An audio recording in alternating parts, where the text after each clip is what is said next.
The Galactic Council chamber fell silent as Ambassador Zethkar's 6 eyes fixed on the holographic display showing the latest territorial maps.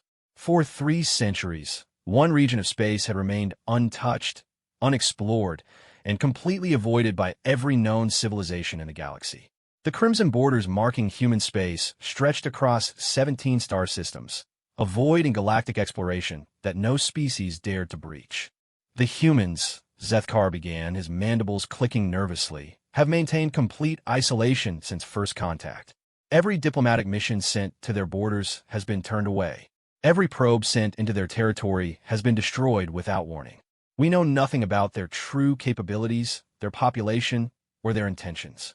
Counselor Vexana of the Stellar Commonwealth leaned forward, her crystalline form shimmering under the chamber's lights. Perhaps it's time we reconsidered our approach. 300 years of isolation is unprecedented.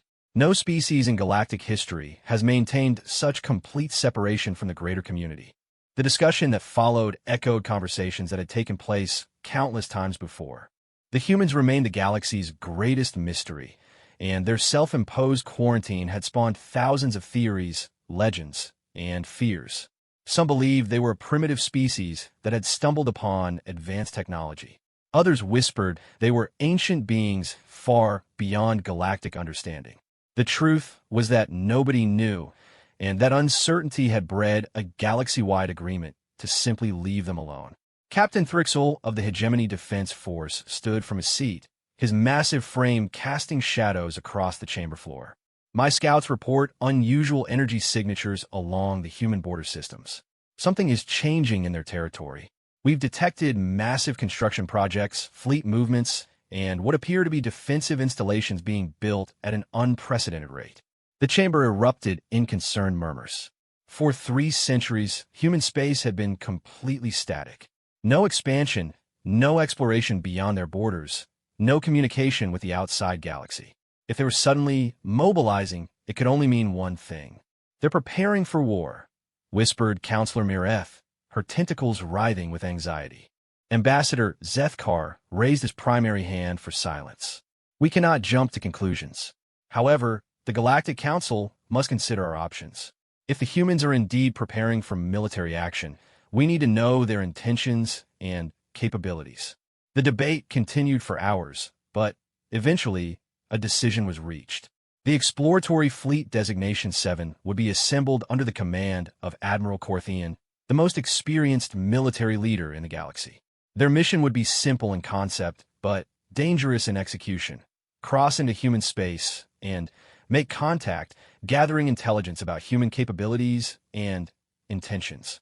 3 weeks later, Admiral Corthian stood on the bridge of the flagship Eternal Dominion, watching as his fleet of 200 vessels prepared to make the jump into the outer edge of human space. The fleet represented the combined might of 7 different species, equipped with the most advanced technology the galaxy had to offer. Energy shields that could withstand stellar radiation, weapons capable of cracking planetary crusts, and sensors that could detect life signs from 3 systems away. Admiral, reported his tactical officer, were receiving the standard automated warning from the human border beacons. Quote, "You are approaching restricted human space. Turn back immediately or face the consequences. This is your only warning." End quote. Admiral Corthian had heard about these warnings. Every ship that approached human territory received the same message, broadcast in over 400 galactic languages. The precision of the translation alone suggested a level of technological sophistication that made many species uncomfortable. "Maintain course," the Admiral commanded. "All ships, battle readiness condition 2. Shields at maximum, weapons powered but not targeted. We're making history today, but we're not looking for a fight." The fleet jumped into hyperspace, crossing the invisible line that marked the beginning of human space. For the first few minutes, everything seemed normal. Long-range sensors detected standard stellar phenomena, asteroid fields, and the usual cosmic background radiation. Then, the readings began to change. "Admiral," called the sensor operator, her voice tight with confusion, "I'm detecting structures. Massive structures throughout the system. They don't match any known architectural patterns." The main display illuminated with sensor data that defied easy interpretation. Scattered throughout the star system were constructions of enormous size, clearly artificial, but unlike anything in the galactic database. Some appeared to be mining operations on scales that boggled the mind, strip mining entire asteroids in matters of hours. Others looked like massive manufacturing complexes, producing unknown materials at rates that shouldn't be possible. By the ancient stars, breathed the Admiral's second-in-command. How many humans are there? The industrial capacity we're seeing would require billions of workers. Before the Admiral could respond, new contacts appeared on the sensors. Ships were approaching from 3 different vectors, but these weren't the massive dreadnoughts or sleek cruisers that most galactic navies favored. The human vessels were smaller, more compact, and moved with a precision that suggested either exceptional piloting skills or advanced automated systems. Incoming transmission, reported the communications officer. It's coming from the lead human vessel. On screen, ordered the Admiral. The image that appeared was of a human female, sitting in what appeared to be a simple command chair. She was unremarkable by galactic standards. Bipedal, no obvious natural weapons or defenses, wearing a simple uniform that suggested military purpose without ornate decoration. But her eyes held an intensity that made several bridge officers step back instinctively. "I am Captain Sarah Chun of the Human Defense Force," she said, her voice calm, but carrying an undertone of absolute authority. "You have violated human space despite clear warnings. State your intentions immediately." Admiral Corthian straightened his imposing frame. "I am Admiral Corthian of the Galactic Council Exploratory Force. We come seeking peaceful contact and understanding. Humanity has remained isolated for 3 centuries. We wish to open diplomatic relations and establish trade agreements beneficial to both our peoples." Captain Chen's expression didn't change. "Admiral, you command 200 warships equipped with enough firepower to sterilize a planet. That's an unusual diplomatic mission. We came prepared for any eventuality," the Admiral replied carefully. "Your species' isolation and refusal to communicate has created uncertainty about your intentions. We're here to resolve that uncertainty peacefully." "I see." Captain Chen appeared to be reading something off-screen. "Your fleet includes vessels from the Stellar Commonwealth, the Hegemony Defense Force, the Christek Aggregate, and for other major powers. A combined fleet of this magnitude hasn't been assembled since the Void War 200 years ago. Admiral, you haven't come here for diplomacy. You've come here to assess a potential threat." The accuracy of her assessment caught the Admiral off guard. Human intelligence was far better than anyone had suspected. "Captain Chun, I won't insult your intelligence by denying the military nature of our mission. However, our intentions remain peaceful. We simply need to understand what humanity's isolation means for the galaxy as a whole." Captain Chen leaned back in her chair, and for the first time, she smiled. It wasn't a pleasant expression. "Admiral, you want to understand what our isolation means? Let me show you." The tactical displays throughout the Admiral's fleet suddenly came alive with new contacts. Ships were decloaking or emerging from what appeared to be empty space, surrounding the galactic fleet completely. But these weren't the small patrol vessels they had encountered initially. These were massive, sleek constructions that dwarfed even the largest galactic dreadnoughts. "What you're seeing," Captain Chun continued conversationally, "are elements of our home defense fleet. Each of those ships carries more firepower than your entire fleet combined. They've been tracking you since you entered the outer system, and you never detected them until we chose to reveal their presence." Admiral Corthian stared at the tactical display in growing horror. His fleet of 200 of the galaxy's most advanced warships was outnumbered 5-1 by vessels that clearly outclassed them in every measurable way. Worse, the humans had allowed them to penetrate deep into their territory while remaining completely unaware of the trap they were walking into. "How is this possible?" whispered his tactical officer. "Our sensors are the most advanced in the galaxy. How do we miss an entire fleet?" Captain Chen appeared to hear the whispered comment. "Your sensors are indeed advanced, Admiral. Unfortunately for you, our countermeasure technology is approximately 400 years ahead of anything the rest of the galaxy has developed. You see, isolation has its advantages. While the galaxy has been focused on politics, trade disputes, and minor territorial conflicts, humanity has been focused on one thing: making sure that when contact was finally re-established, it would be on our terms." The implications of her words sent cold fear through every member of the galactic fleet. If humanity possessed technology centuries ahead of galactic standard, their isolation hadn't been the result of fear or primitive development. It had been a choice, a deliberate strategy to develop their capabilities while remaining hidden from potential enemies. Captain Chun, Admiral Corthian said slowly, "What are humanity's intentions toward the galaxy?" That, Admiral, depends entirely on the galaxy's intentions toward humanity. For 3 centuries, we've watched your wars, your conquests, your treatment of less advanced species. We've seen how the galactic community operates. Frankly, we weren't impressed. The bridge fell silent as her words sank in. The galaxy's greatest powers have been observed and, judged by a species they had dismissed as irrelevant. However, Captain Chun continued, "We're not unreasonable. Your fleet will be escorted to a neutral station where proper diplomatic contact can be established. Your weapons will remain powered down, and any attempt to scan our installations or transmit data will be considered an act of aggression. Are these terms acceptable?" Admiral Corthian found himself in an impossible situation. Refusing would likely result in the destruction of his entire fleet. Accepting meant acknowledging humanity's technological superiority and, by extension, their right to dictate terms. Either choice would fundamentally change the balance of power in the galaxy. "Terms accepted," he said finally. As the human escort ships moved into formation around the galactic fleet, Admiral Corthian realized that everything the galaxy thought it knew about humanity had been wrong. They weren't a mysterious, primitive species to be cautiously avoided. They were something far more dangerous, a technologically superior civilization that had been watching, waiting, and preparing for exactly this moment. The real question was what they intended to do with that superiority. As the combined fleets moved deeper into human space, the Admiral caught glimpses of installations and activities that defied galactic understanding. Entire moons converted into manufacturing facilities.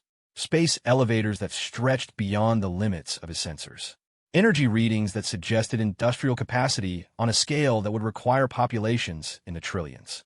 "Admiral," his intelligence officer whispered, "if even a fraction of what we're seeing is accurate, humanity doesn't just have superior technology. They have superior numbers, superior industry, and they've had centuries to prepare for contact with us."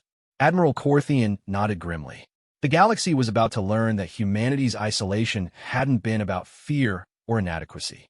It had been about patience, preparation, and the careful cultivation of advantages that would ensure their survival in a hostile universe. The question that haunted him as they traveled deeper into human territory was simple. If humanity possessed such overwhelming advantages, why had they remained hidden for so long? And now that first contact had been forced upon them, what did they plan to do with the galaxy that had dismissed them for 3 centuries? The answers to those questions would reshape the very foundation of galactic civilization.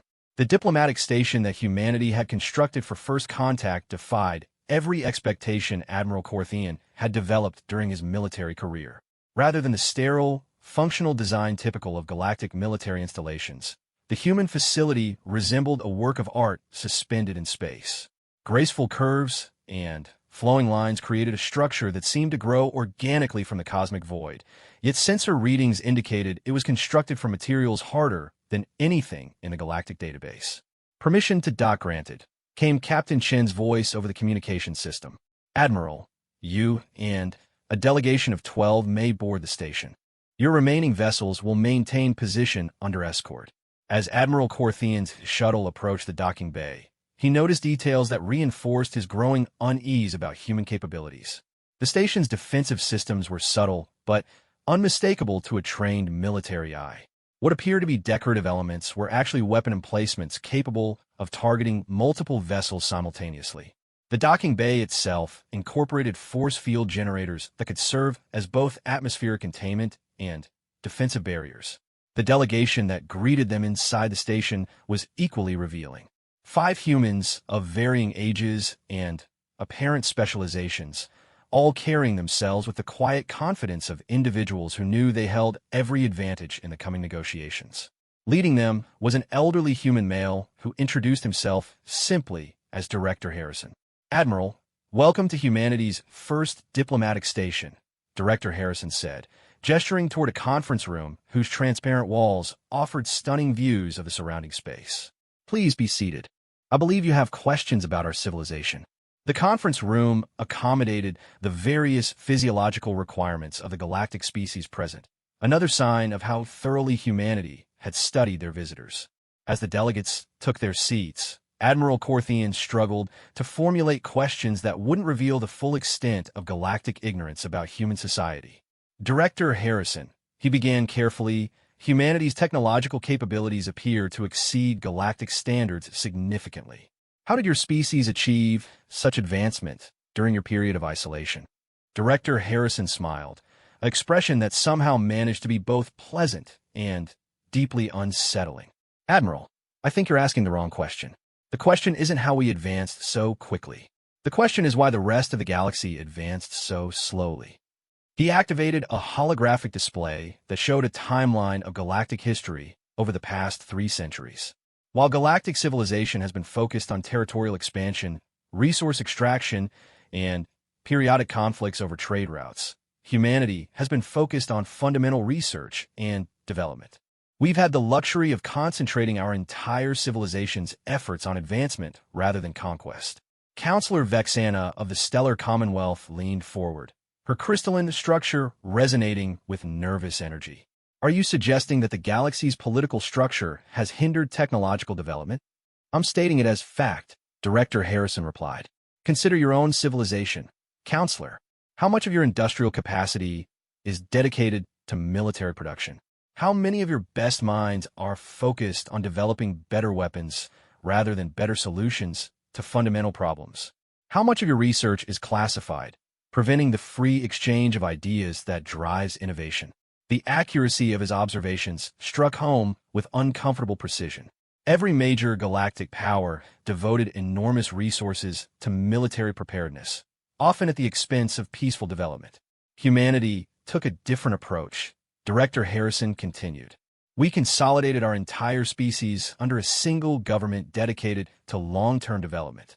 We eliminated internal conflicts, pooled our resources, and focused on understanding the fundamental laws that govern reality. The results speak for themselves. Admiral Corthian's tactical mind immediately grasped the implications. A unified species with unlimited resources focused entirely on advancement for 300 years. Director, what is humanity's current population? Approximately 400 billion, Director Harrison replied casually, as if discussing weather patterns. The conference room fell into stunned silence. The total population of all known galactic species combined was less than 100 billion. Humanity alone outnumbered the rest of the galaxy by a factor of 4. That's impossible, breathed Ambassador Zethkar. No single star system could support such numbers. You're correct, Director Harrison agreed. That's why we don't limit ourselves to a single star system. Humanity currently inhabits 17 star systems, with permanent populations established in over 300 different locations, including space habitats, terraformed worlds, and mobile installations. He expanded the holographic display to show the true scope of human space.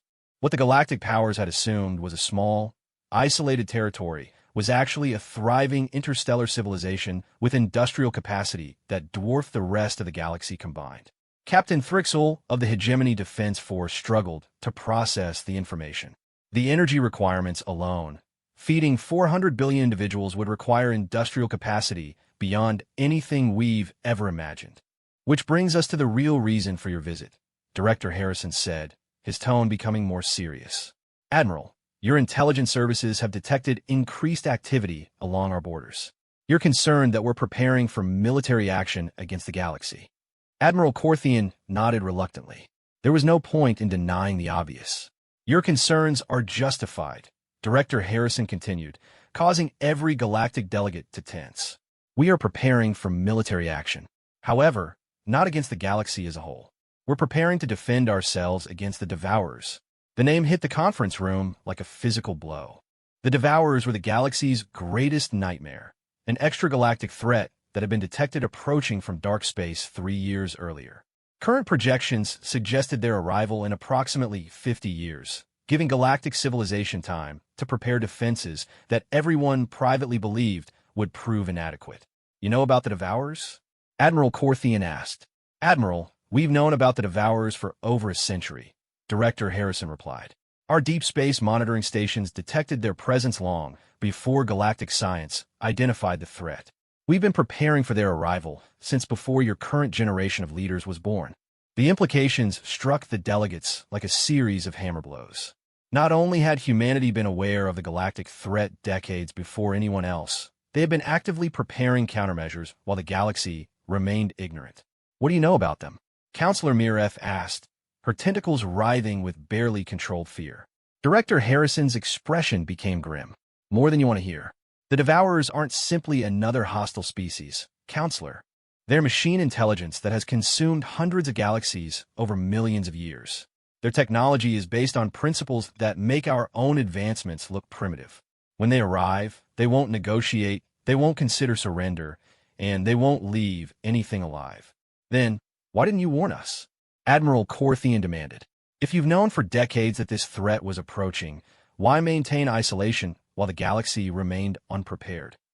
For the first time since the meeting began, Director Harrison's composure showed cracks.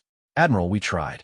50 years ago, we sent diplomatic missions to every major galactic power. We offer to share our knowledge of the threat and work together to develop defenses. Do you know what happened to those missions? The question hung in the air like an accusation. 3 powers refused to believe our intelligence.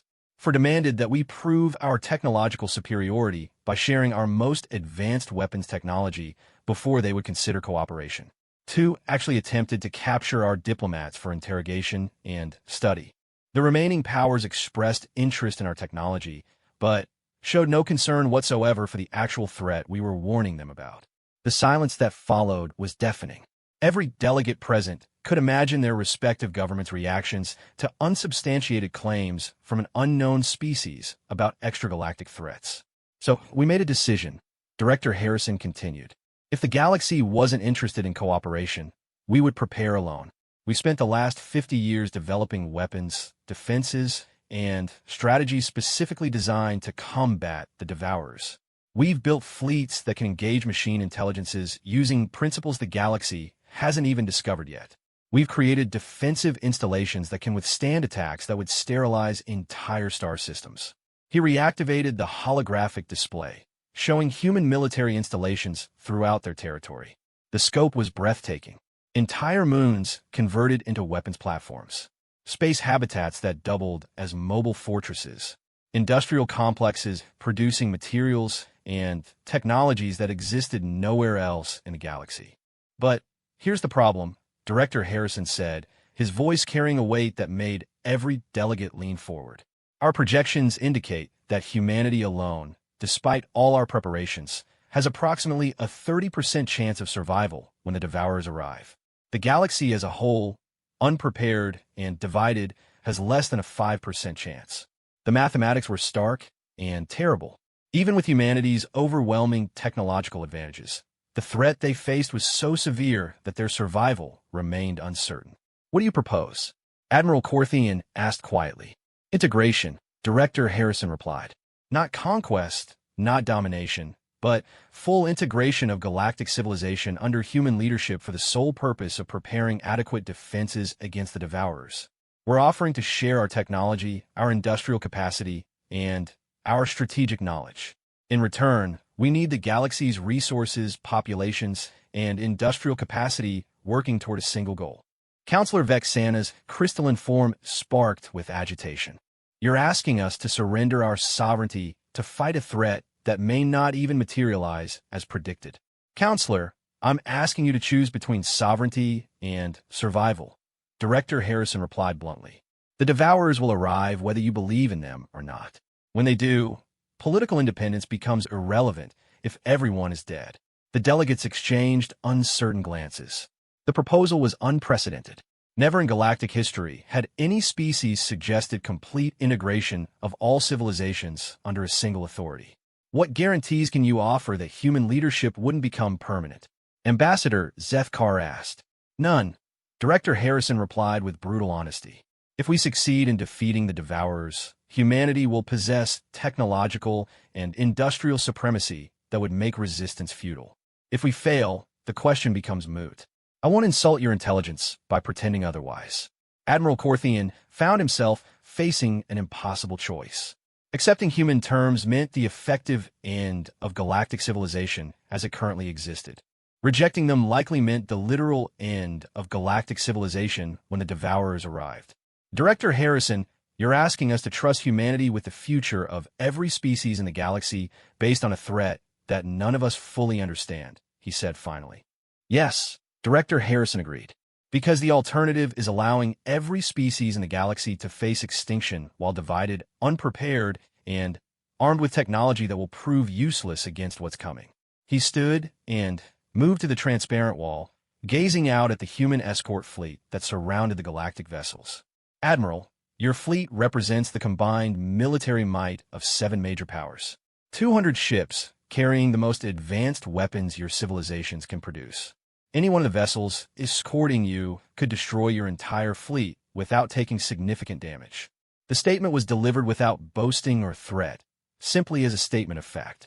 Now imagine what the Devourers must be like if humanity, with all our advantages, is only moderately confident in our ability to survive their arrival. The conference room fell silent as the delegates contemplated the implications. The galaxy had sent its greatest fleet to assess human capabilities and had discovered they were completely outclassed. If humanity was genuinely concerned about their ability to survive the approaching threat, what hope did anyone else have? How long do we have to decide? Admiral Corthian asked. Integration must begin within 6 months if we're to have adequate time for preparation, Director Harrison replied. After that point, the timeline becomes too compressed for effective cooperation. 6 months to decide the fate of galactic civilization. As the meeting concluded and the delegates prepared to return to their ships, each carried the weight of an impossible decision. Trust humanity and surrender everything they had known, or maintain independence and face extinction. The galaxy was about to learn that sometimes survival requires accepting help from those powerful enough to offer it, regardless of the price demanded in return. 6 months had passed since Admiral Corthian's fleet returned to galactic space with news that shattered every assumption about humanity and the universe beyond the rim. The emergency sessions of the Galactic Council had been continuous, heated, and ultimately futile. 3 major powers had agreed to human terms immediately, terrified by the implications of the Devourer threat, for had rejected the proposal outright, unwilling to surrender sovereignty regardless of consequences. The remaining powers remained locked in debate, paralyzed by the magnitude of the decision. Ambassador Zeth Kar stood before the holographic communication array in his private chambers, preparing for what might be the last diplomatic contact with humanity before their deadline expired. The image that materialized was not Director Harrison, but Captain Sarah Chun, wearing the uniform of what appeared to be a military commander rather than a diplomatic liaison. Ambassador, she said without preamble, I assume you're contacting us regarding your final decision. Captain Chun, the Galactic Council remains divided, Zethkar replied carefully. However, several powers have expressed willingness to begin limited cooperation while maintaining governmental independence. Perhaps some form of alliance structure could— Ambassador, Captain Chin interrupted, let me save us both time. 3 of your major powers have already begun integration procedures. The Stellar Commonwealth, the Hegemony Defense Force, and the Christek Aggregate have accepted full human authority in exchange for technological advancement and strategic coordination. Their territories are now under human protection. The casual way she delivered this information struck Zethkar like a physical blow. That's impossible. No formal agreements have been signed. The Council hasn't approved any integration protocols. The Council's approval was never required, Captain Chin replied. The 3 powers that chose survival over politics contacted us directly. Integration began 4 weeks ago. She activated a display showing territorial maps that made Zethkar's mandibles click in distress. Human space had tripled in size, encompassing the home systems of 3 major galactic powers. More disturbing were the energy signatures indicating massive construction projects throughout the newly integrated regions. What you're seeing, Captain Chen continued, is the beginning of actual preparation for the Devourer threat. Industrial conversion, defensive installation construction, and population relocation to more secure systems. The 3 powers that chose integration are already safer than they were 6 months ago. Ambassador Zethkar studied the display with growing unease. The construction activities were proceeding at rates that defied galactic understanding of large-scale engineering. Entire star systems were being modified within weeks rather than decades. Captain Shun, what about the powers that rejected integration? What are humanity's intentions toward them? For the first time in their conversation, Captain Shin's expression showed something approaching sympathy. Ambassador, humanity has no hostile intentions toward any galactic power. However, we also have no obligation to protect civilizations that choose to reject cooperation. When the Devourers arrive, integrated territories will be defended. Non-integrated territories will not. The implications were stark. Reject human authority and face the Devourers alone. Accept integration and surrender independence in exchange for survival. There is a third option, Captain Shun continued. Limited autonomy agreements. Powers that cannot accept full integration may choose to become protectorates. They maintain internal governance while accepting human authority over defense, foreign relations, and industrial policy. It's not ideal from our perspective, but it's workable. Before Ambassador Zethkar could respond, new information began streaming across his personal displays. His communication array was receiving updates from intelligence sources throughout galactic space, and the picture they painted was terrifying. The Draconian Empire, one of the powers that had most vehemently rejected human terms, was under attack. But not by humanity. Captain Shun, he said urgently, I'm receiving reports of an attack on Draconian space. Unknown vessels, technology that doesn't match any galactic database entries. Are these the Devourers? Captain Chin's expression became grim. No, Ambassador. Those are scouts. The Devourers send advanced elements ahead of their main force to assess local defenses and eliminate potential threats. The fact that they're attacking now means our timeline estimates were optimistic. The display shifted to show real-time tactical information from the Draconian Empire's outer systems. The attacking vessels were unlike anything in galactic experience. Sleek, organic-looking constructions that moved with impossible precision and fired weapons that simply erased matter from existence. The Draconian fleet is being annihilated, Captain Shin observed with clinical detachment. Their energy shields are useless against Devourer weapons. Their hull materials are being dissolved at the molecular level. Estimated time until total system loss, 6 hours. Ambassador Zethkar watched in horror as one of the galaxy's most powerful military forces was systematically destroyed by a handful of enemy vessels. Draconian dreadnoughts that had dominated battlefield after battlefield were being eliminated without inflicting any apparent damage on their attackers. Can humanity intervene? He asked desperately. We can, Captain Shin replied. But not without revealing capabilities we'd prefer to keep hidden until the main force arrives. However, the Draconian Empire rejected our offer of protection.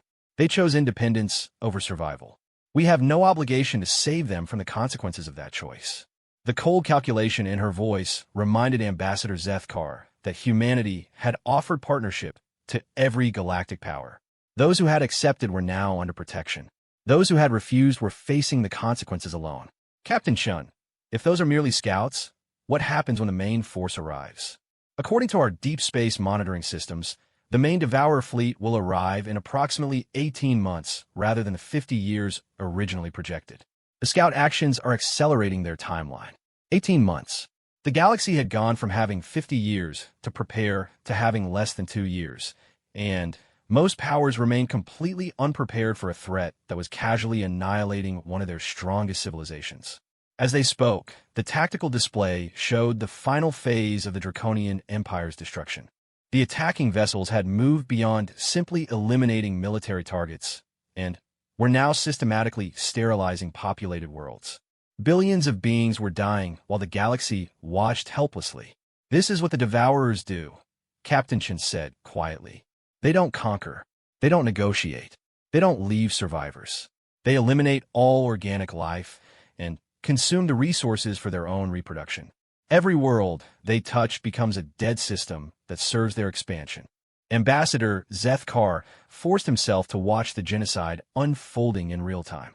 The Draconian Empire, a civilization that had existed for millennia, was being erased from the universe in a matter of hours. How many scout fleets are there? He asked. Our estimates suggest 12, Captain Chin replied. If the pattern holds, they'll target the most powerful non-integrated civilizations first, eliminating potential sources of resistance before the main force arrives. The mathematics were simple and terrible. 12 scout fleets, each capable of destroying entire civilizations, were moving through galactic space while most powers remained paralyzed by political debate. Captain Shun, I need to contact the remaining council members immediately.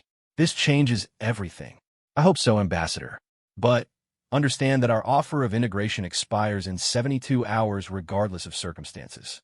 After that point, our defensive preparations must take priority over diplomacy. The communication ended, leaving Ambassador Zethkar staring at displays showing the final death throes of a galactic power. Within hours, the emergency council session was convened, but the debates that followed revealed the tragic limitations of galactic politics even in the face of extinction. Some council members argued that the draconian destruction was a human deception designed to force capitulation. Others insisted that limited cooperation was possible without full integration. A few demanded immediate military action against the Scouts, despite the obvious futility of such efforts. Meanwhile, reports continued streaming in from across the galaxy. The Valdorian Republic was under attack. The Mytharian Confederacy had gone silent after detecting unknown vessels entering their territory. The Quellan Trade Federation was evacuating their outer colonies. Ambassador Zethkar found himself in the impossible position of watching galactic civilization collapse in real time while his colleagues debated procedural issues and sovereignty concerns. The Scouts weren't waiting for political consensus. They were systematically eliminating resistance, while the galaxy argued about the terms of survival.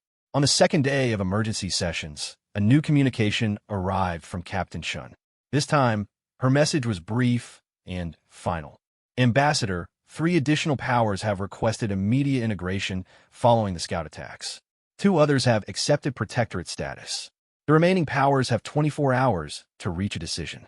After that point, our defensive preparations take absolute priority.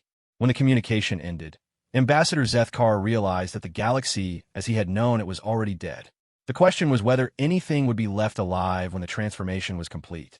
The final day of debate was marked by desperate last-minute attempts to negotiate alternative arrangements. Some powers offered military cooperation without political integration. Others proposed resource-sharing agreements while maintaining independence.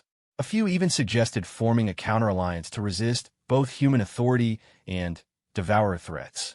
All such proposals were rejected by humanity with the same quiet finality that had characterized their diplomacy from the beginning. Full integration, protectorate status, or face the devourers alone. There were no other options. As the deadline approached, Ambassador Zethkar watched the final tally of galactic civilization's response to the choice between survival and sovereignty. 7 major powers had chosen integration. 4 had accepted protectorate status. 3 had negotiated limited cooperation agreements that granted humanity authority over defense and foreign policy while maintaining internal governance. The remaining 6 powers, representing nearly 30% of galactic civilization, had chosen independence over survival. They would face the devourers with technology that had proven useless against the Scouts and military forces that were hopelessly outmatched. When Captain Shun appeared for the final communication, her expression was unreadable. Ambassador, the integration deadline has passed. Powers that chose cooperation are now under human protection and will begin receiving technological upgrades and strategic coordination immediately. Powers that chose independence will receive humanitarian aid for refugees, but no military protection. She paused, studying something off-screen. However, there's something else you need to know. Our deep space monitors have detected a change in devourer behavior. The main fleet has accelerated beyond previous projections. Arrival time is now estimated at 8 months rather than 18. 8 months. The galaxy had gone from 50 years to prepare to less than a year, and most powers had spent 6 months of that time debating rather than preparing. Captain Shun, Ambassador Zethkar said quietly, "What are humanity's chances now? With integrated galactic resources and populations?" "Approximately 60%, she replied. "Still not ideal, but significantly better than our original projections." As the communication ended for the final time, Ambassador Zethkar realized that the old galactic order had died not with conquest or warfare, but with a simple choice offered to every power: evolve or perish. Most had chosen evolution. The few that had chosen independence would serve as examples of what awaited civilizations that valued sovereignty over survival when facing threats beyond their ability to comprehend or resist. The galaxy was about to learn that sometimes the greatest enemy isn't the one trying to destroy you, but the pride that prevents you from accepting help when you desperately need it. 8 months after the integration deadline, the galaxy bore no resemblance to the civilization Admiral Corthian had known. Standing on the observation deck of the newly constructed fortress station above the former hegemony capital world, he watched construction ships the size of cities completing defensive installations that defied everything he thought he knew about engineering and physics. The transformation had been absolute and terrifying in its scope.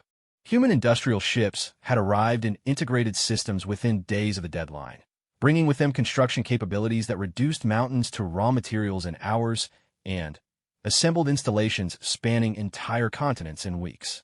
What had taken galactic civilizations centuries to build, humanity accomplished in mere months. "Admiral," came the voice of Integration Coordinator Martinez behind him, "the final deep space monitoring array is online. We now have complete coverage of extragalactic space out to 15 light-years." Admiral Corthian turned to face the human coordinator who had overseen the hegemony's transformation. Like all human administrators he had encountered, Martinez combined technical competence with an underlying sense of urgency that never seemed to fade. "Coordinator, I've been reviewing the defensive installations throughout integrated space. The energy requirements alone should be impossible to sustain. How is humanity powering these systems?" Martinez smiled, an expression that had become familiar during the integration process. It suggested knowledge of capabilities that remained beyond galactic understanding. "Admiral, we've moved beyond traditional energy generation models. The installations you're seeing are powered by controlled manipulation of fundamental forces. What your scientists call impossible energy requirements are easily met when you understand how to extract power directly from the quantum foam underlying spacetime itself." The casual way she described technology that violated basic galactic understanding of physics reminded Admiral Corthian why humanity's ultimatum had been so effective. They weren't just technologically advanced. They operated on principles that other species hadn't even discovered existed. More importantly, Martinez continued, "Our deep space arrays are detecting movement in the void beyond the galactic rim. The Devourer main fleet is approximately 6 weeks out and moving faster than our most pessimistic projections." 6 weeks. After months of frantic preparation, the galaxy would soon face the test that would determine whether integration had been salvation or merely delayed extinction. "What about the non-integrated powers?" Admiral Corthian asked. "Are they prepared for what's coming?" Martinez's expression became grim. "The 6 powers that chose independence have been attempting to prepare using their traditional technological base. Our intelligence indicates they've mobilized everything they have, but their defensive capabilities remain fundamentally inadequate." She activated a holographic display showing the current state of galactic civilization. The integrated territories glowed with the energy signatures of massive defensive installations, fleet concentrations, and industrial facilities producing weapons and materials that existed nowhere else in known space. The non-integrated regions showed far less activity, their defensive preparations limited by technological and industrial constraints that no amount of effort could overcome. However, Martinez continued, "There's been an interesting development. The Sovereign Alliance, consisting of the 4 most stubborn non-integrated powers, has been attempting to negotiate last-minute cooperation agreements." Admiral Corthian studied the display with interest. The Sovereign Alliance represented some of the galaxy's most militaristic and independent civilizations. Their decision to seek accommodation after months of defiance suggested they had finally grasped the true scope of the threat they faced. "What kind of agreements are they proposing?" "Military cooperation without political integration," Martinez replied. "They're offering to place their fleets under human tactical command during the Devourer conflict while maintaining governmental independence afterward." And humanity's response? "Rejection," Martinez said bluntly. "Military cooperation requires complete integration of command structures, industrial capacity, and strategic planning. Half measures against the Devourers are worse than useless. They create vulnerabilities that compromise overall defensive effectiveness." The hardline position surprised Admiral Corthian. Given the approaching threat, he would have expected humanity to accept any cooperation offered. "Coordinator, surely additional fleets, and resources would be beneficial regardless of command structure issues. Martinez turned to face him directly, her expression serious. Admiral, let me explain something about Devourer tactical doctrine. They don't simply attack the strongest targets first. They identify and exploit weaknesses in defensive networks. Independent fleet actions, uncoordinated defensive strategies, and gaps in command authority create exactly the vulnerabilities they're designed to exploit.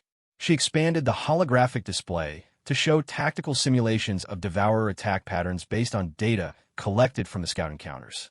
Every non-integrated power that attempts to participate in galactic defense without full integration becomes a potential entry point for Devourer infiltration tactics. Their technology allows them to take control of insufficiently defended systems and turn them against nearby allies. We can't risk that kind of compromise. The implications were sobering. Not only were independent powers inadequately defended, their very presence could endanger integrated territories through forced vulnerability. What happens to them when the Devourers arrive? They fight alone and die alone, Martinez replied without emotion. We'll provide humanitarian assistance for refugees who reach integrated space, but we cannot and will not risk galactic defense for political gestures. Before Admiral Corthian could respond, priority alerts began cascading across the installation's command systems. The deep space monitoring arrays had detected something significant enough to trigger emergency protocols throughout integrated space. All senior staff to the command center immediately came the announcement over facility communications. In the command center, Admiral Corthian found himself surrounded by the most advanced tactical display systems he had ever encountered. The main screen showed a real-time representation of galactic space with overlays indicating defensive positions, fleet concentrations, and the approaching threat from beyond the rim. General Harrison, Director Harrison's military counterpart, stood before the display with an expression of grim satisfaction. Ladies and gentlemen, our deep space arrays have confirmed visual contact with the Devourer main fleet. Estimated arrival time, for weeks. The tactical display zoomed to show the approaching fleet, and Admiral Corthian felt his breath catch in his throat. The formation approaching the galaxy was enormous beyond comprehension. Millions of vessels arranged in patterns that seemed to shift and flow like some vast organic entity. Mother of Stars, whispered one of the integrated species commanders. How do we fight something like that? Carefully and with every advantage we can create, General Harrison replied. The good news is that our preparations are complete. Integrated space is now defended by installations and fleets that represent the combined industrial capacity of 11 major galactic powers under unified human command. The display shifted to show human defensive preparations. The scope was breathtaking. Every major system in integrated space had been transformed into a fortress. Massive installations surrounded important worlds, creating defensive networks that could engage threats across multiple star systems simultaneously. Mobile fleets moved in coordinated patterns that suggested tactical doctrines far beyond traditional galactic military thinking. The challenging news, General Harrison continued, is that our tactical analysis indicates the Devourer main fleet is approximately 3 times larger than our worst-case projections. They've been gathering resources and constructing vessels throughout their approach, turning consumed matter from destroyed civilizations into additional military assets. Admiral Corthian studied the tactical data with growing unease. Even with humanity's technological advantages and integrated galactic resources, they were facing a force that outnumbered them by orders of magnitude. General, what are our actual chances? Against the main fleet alone? Approximately 40%, General Harrison replied. However, we're not facing the main fleet alone. The display changed again, showing movement within non-integrated space. The 6 independent powers were mobilizing their fleets and moving toward the galactic rim in what appeared to be a desperate attempt at coordinated defense. The Sovereign Alliance and the other independent powers are planning to engage the Devourers at the galactic edge, General Harrison explained. They believe they can buy time for integrated forces to complete final preparations. And the reality? They'll be slaughtered within hours, General Harrison stated matter-of-factly. Their technology is inadequate, their coordination is minimal, and they have no understanding of Devourer tactical capabilities. However, their sacrifice will provide valuable intelligence about main fleet capabilities and eliminate the vulnerability they would have represented if they had survived to be compromised by Devourer infiltration protocols. The cold calculation in General Harrison's assessment reminded Admiral Corthian that humanity's approach to warfare was as ruthless as it was effective. They would accept the destruction of independent powers as a strategic benefit rather than a tragedy to be prevented. "General," he said carefully, "is there no way to provide limited support to the independent fleets? Additional intelligence, perhaps, or tactical coordination?"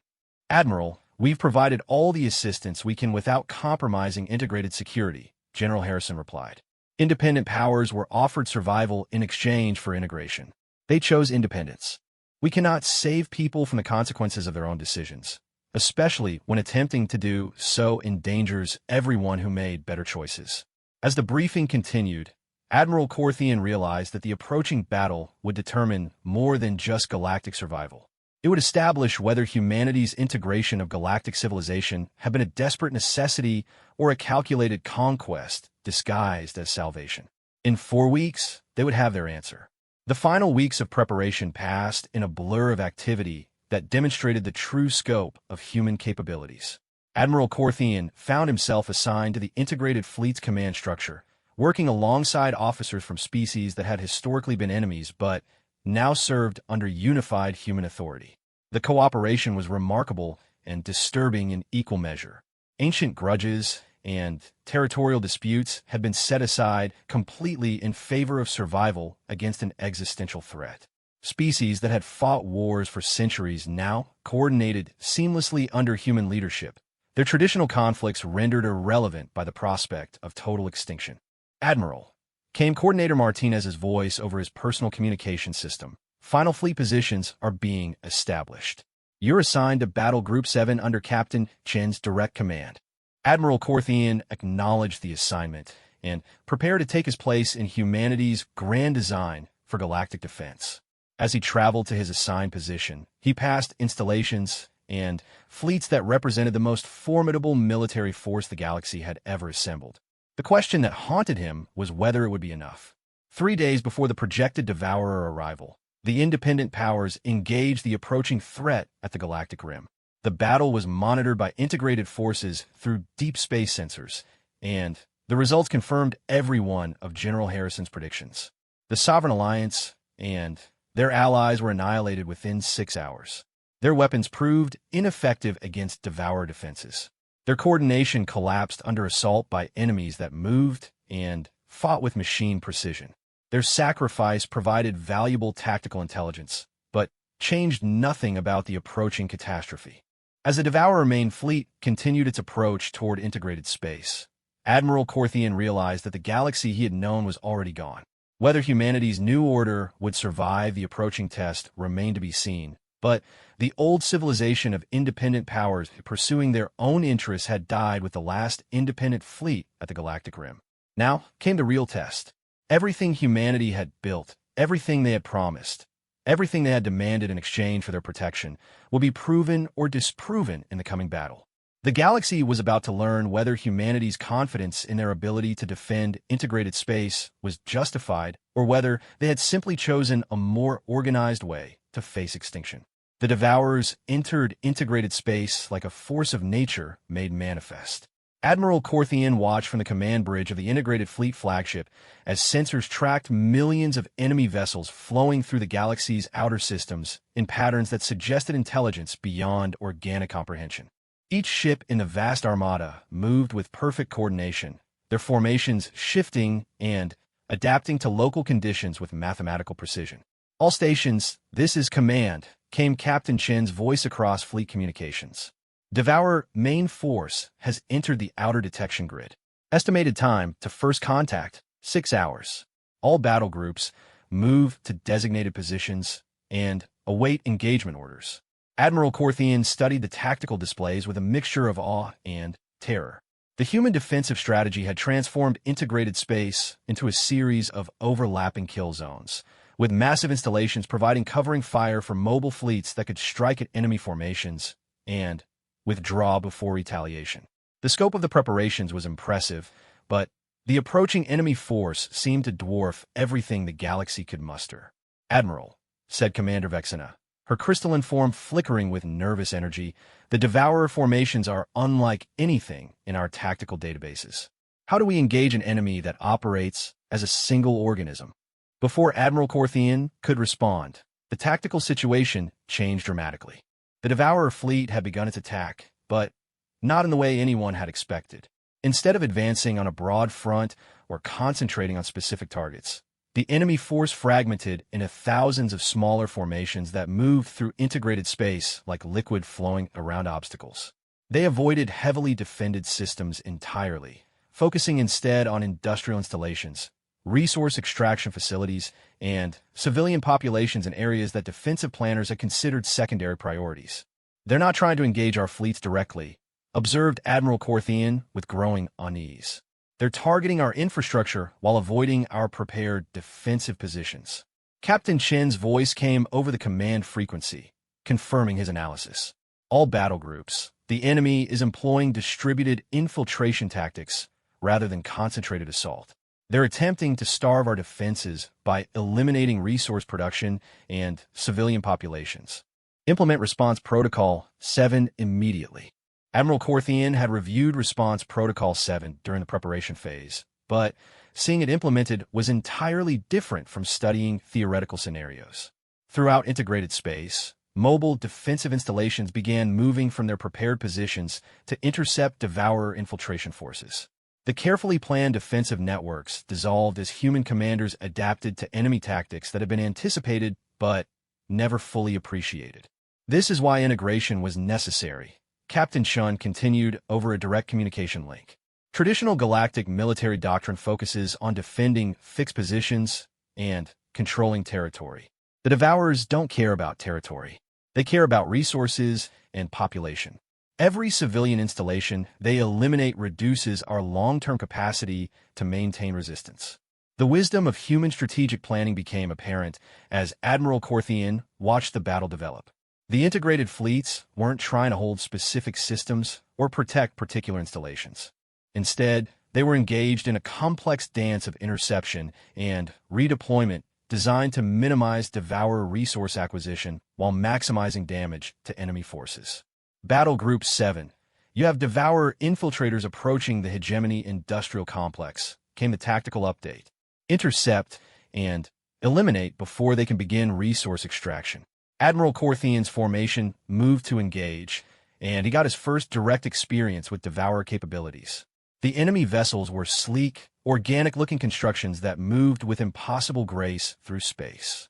Their weapons were unlike anything in galactic experience. Beams that seemed to unravel matter at the quantum level, and projectiles that phased through conventional defenses as if they didn't exist. Conventional shields are ineffective, reported his tactical officer. Enemy weapons are operating on principles that bypass our defensive matrices entirely. Switch to human-provided defensive systems, Admiral Corthian ordered. All ships, implement Protocol Integration 7. The human defensive technologies that have been installed throughout integrated fleets activated for the first time in actual combat. Energy barriers that operated on completely different principles from traditional galactic shields surrounded each vessel, creating defenses that could actually deflect Devourer weapons. The difference was immediate and dramatic. Where conventional defenses had been useless, the human systems provided effective protection. More importantly, the integrated weapons systems that humanity had provided proved capable of damaging enemy vessels that had seemed invulnerable just moments before. Target eliminated, reported Admiral Corthian's weapons officer with satisfaction. Human weapons are achieving successful penetration of enemy defenses. The engagement continued for hours, with integrated forces successfully intercepting and destroying Devourer infiltration groups throughout their assigned sectors. However, the larger tactical picture remained troubling. For every infiltration force they eliminated, sensors detected 3 more operating in different areas of integrated space. Captain Shun, Admiral Corthian requested over command frequency. Request overall tactical assessment. We're achieving local successes, but the enemy appears to be maintaining strategic initiative. Confirmed, Admiral, Captain Chen replied. However, this is proceeding according to projection. The Devourers are testing our response capabilities while conducting limited resource extraction. The main engagement begins when they commit their primary assault formations. As if summoned by her words, the tactical displays suddenly showed massive movement throughout the Devourer fleet. The distributed infiltration forces began withdrawing from integrated space, while enormous formations of heavy assault vessels moved toward the galaxy's most heavily defended systems. All battle groups, enemy main force is beginning primary assault, Captain Chen announced. Move to final defensive positions and prepare for maximum engagement. What followed was unlike anything Admiral Corthian had experienced in a lifetime of military service. The Devourer assault was conducted with precision that suggested every ship in their vast fleet was controlled by a single intelligence capable of coordinating millions of individual actions into a perfectly orchestrated attack.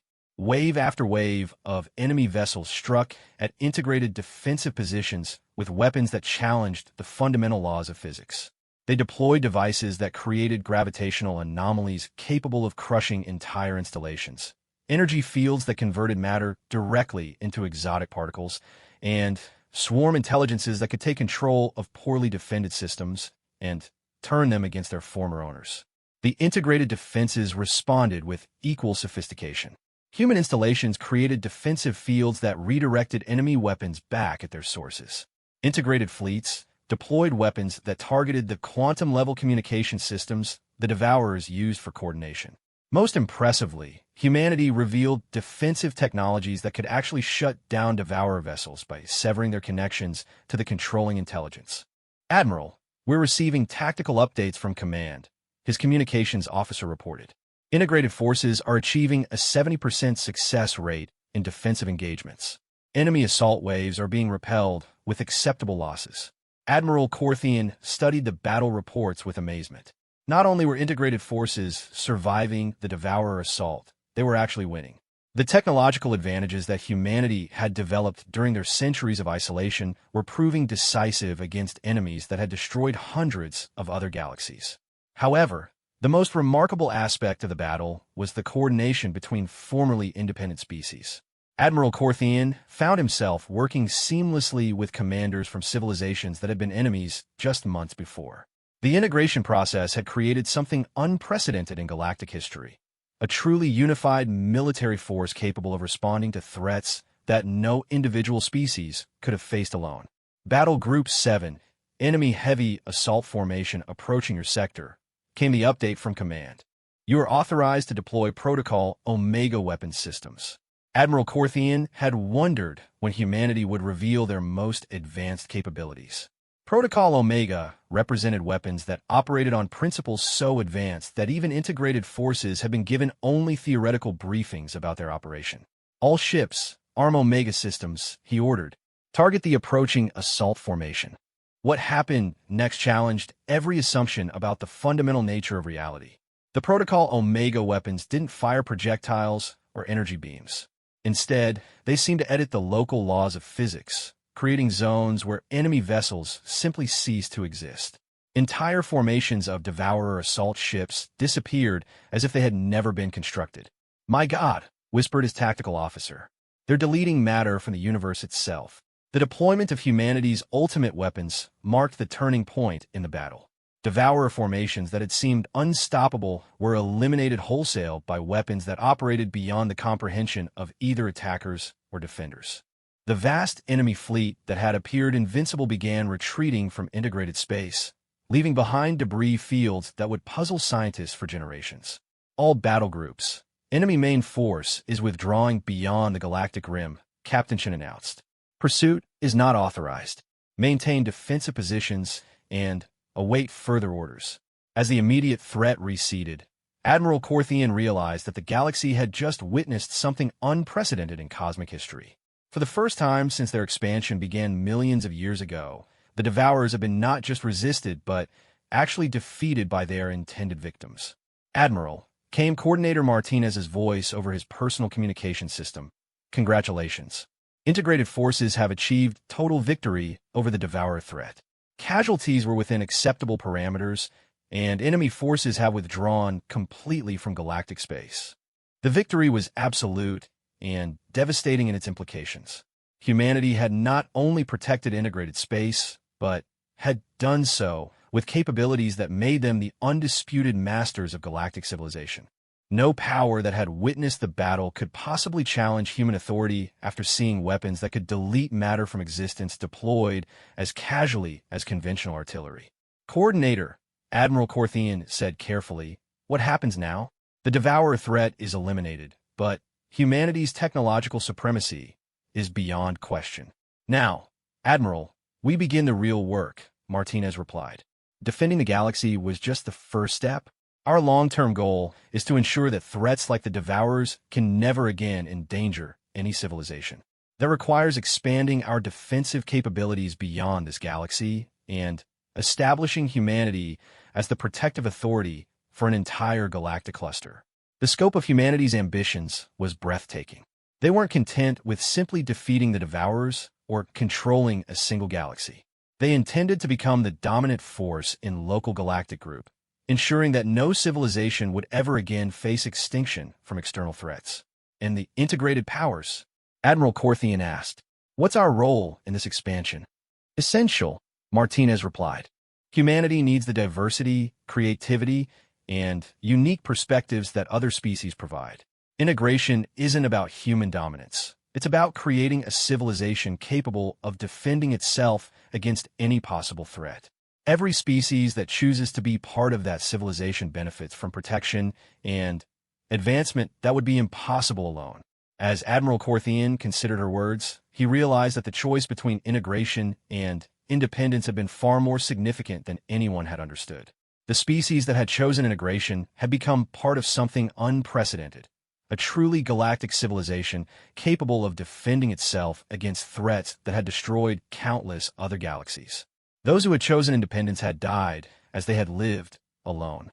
3 months after the Devourer defeat, Admiral Corthian stood again on the observation deck of the fortress station above his homeworld. The view had changed dramatically. Where once he had seen construction ships building defensive installations, now he watched exploration vessels preparing for missions beyond the galactic rim. Humanity's promise of protection had been fulfilled, but their ambitions reached far beyond simple defense.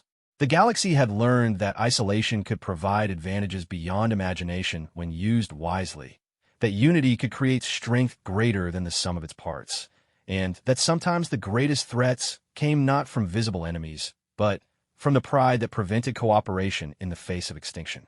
Most importantly, they had learned that humanity's long isolation hadn't been about fear or inadequacy. It had been about patience, preparation, and the careful cultivation of capabilities that would ensure their survival and dominance when contact finally became inevitable. The galaxy belonged to humanity now, not through conquest, but through demonstrated competence in the face of ultimate threat. And as Admiral Corthian watched human ships preparing to carry integrated civilization beyond the galactic rim, he realized that their expansion was just beginning.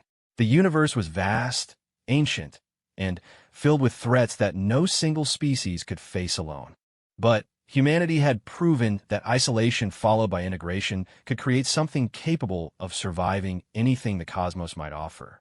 The galaxy had crossed into human space and learned true fear, not of humanity itself, but of what would have happened if they had faced the darkness alone.